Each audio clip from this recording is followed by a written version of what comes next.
From the Gospel according to John. Jesus went out with his disciples across the Kidron Valley to where there was a garden, into which he and his disciples entered.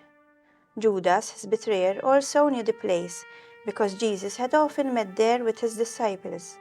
So Judas got a band of soldiers and guards from the chief priests and the Pharisees, and went there with lanterns, torches, and weapons.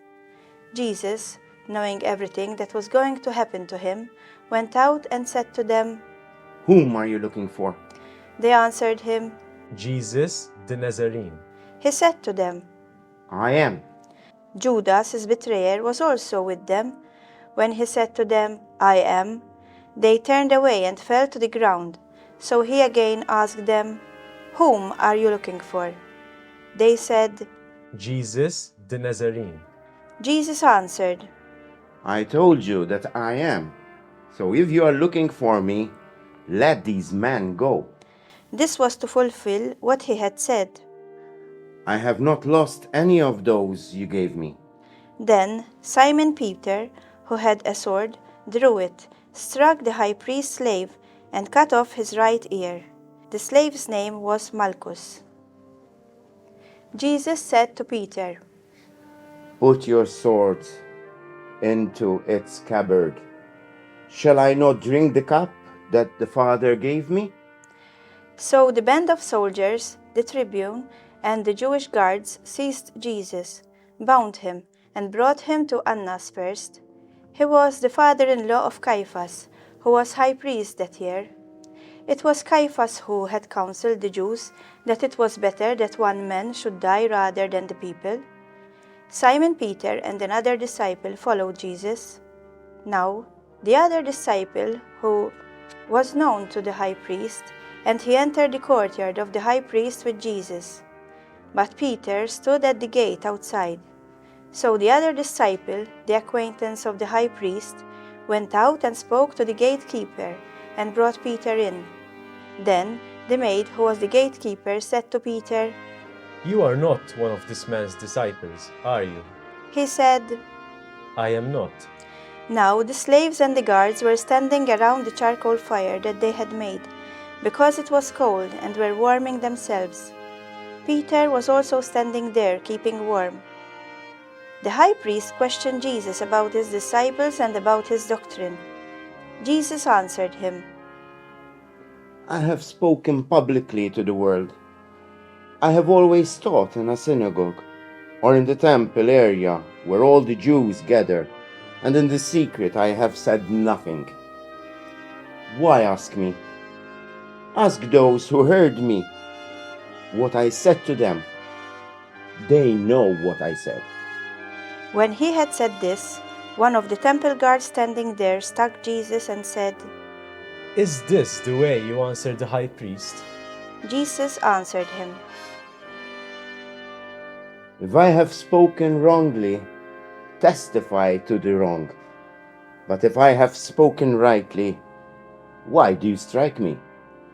Then Annas sent him bound to Caiaphas, the high priest. Now Simon Peter was standing there keeping warm, and they said to him, You are not one of his disciples, are you? He denied it and said, I am not. One of the slaves of the high priest, a relative of one whose ear Peter had cut off, said, Didn't I see you in the garden with him? Again Peter denied it, and immediately the cock crowed. Then they brought Jesus from Caiaphas to the praetorium. It was morning, and they themselves did not enter the praetorium, in order not to be defiled, so that they could eat the Passover. So Pilate came out to them and said, What charge do you bring against this man? They answered and said to him, If he were not a criminal, we would not have handed him over to you. At this, Pilate said to them, Take him yourselves, and judge him according to your law. The Jews answered him, We do not have the right to execute anyone. in order that the word of Jesus might be fulfilled, that he said indicating the kind of death he would die. So Pilate went back into the praetorium and summoned Jesus and said to him, Are you the king of the Jews? Jesus answered, Do you say this on your own, Or have others told you about me? Pilate answered, I am not a Jew, am I?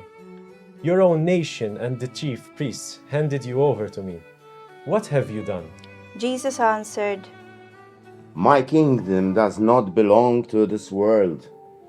If my kingdom did belong to this world, my attendants would be fighting to keep me from being handed over to the Jews. But as it is, my kingdom is not here. So Pilate said to him, Then you are a king? Jesus answered, You say I am a king. For this I was born, and for this I came into the world, to testify the truth. Everyone who belongs to the truth listens to my voice. Pilate said to him. What is truth?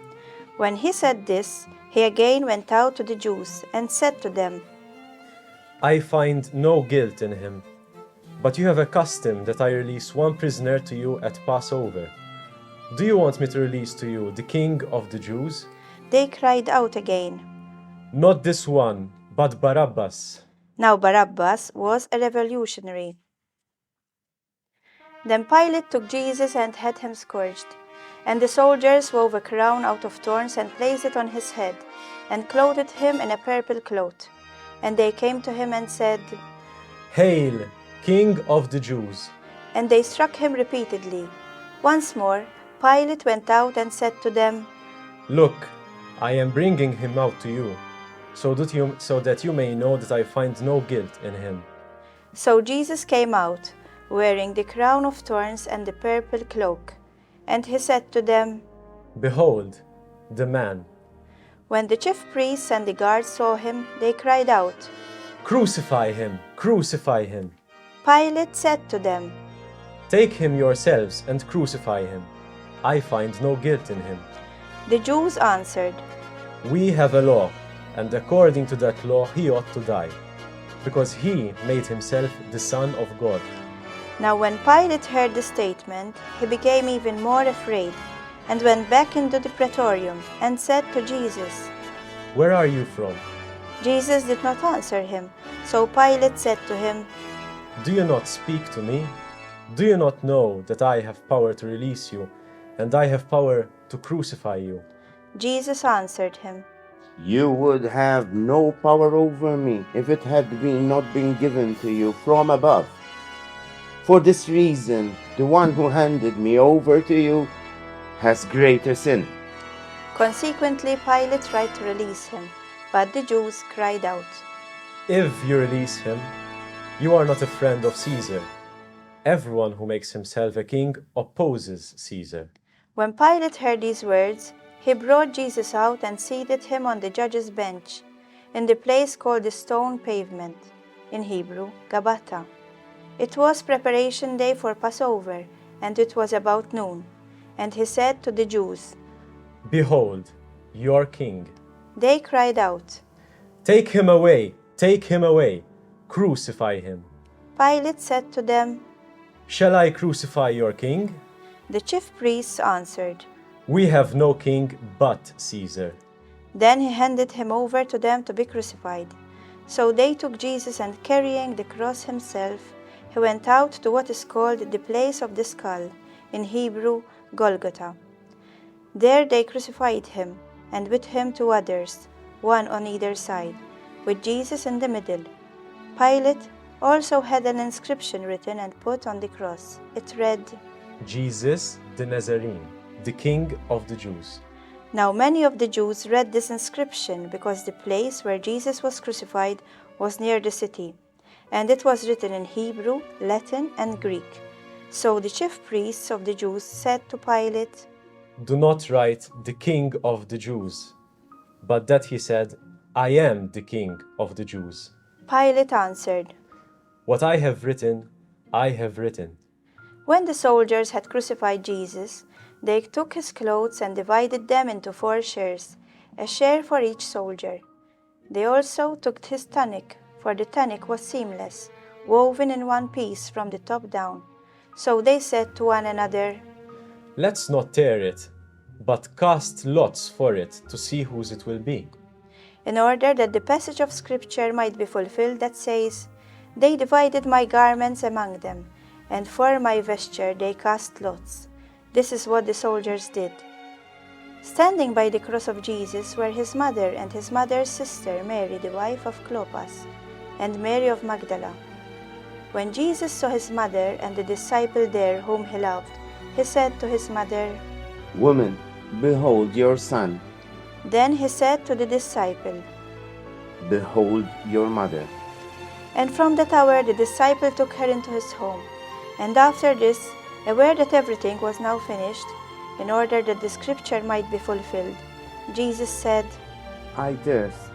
There was a vessel filled with common wine. So they put a sponge soaked in wine on a sprig of hyssop, and put it up to his mouth. When Jesus had taken the wine, he said, It is finished. And bowing his head, he handed over the Spirit.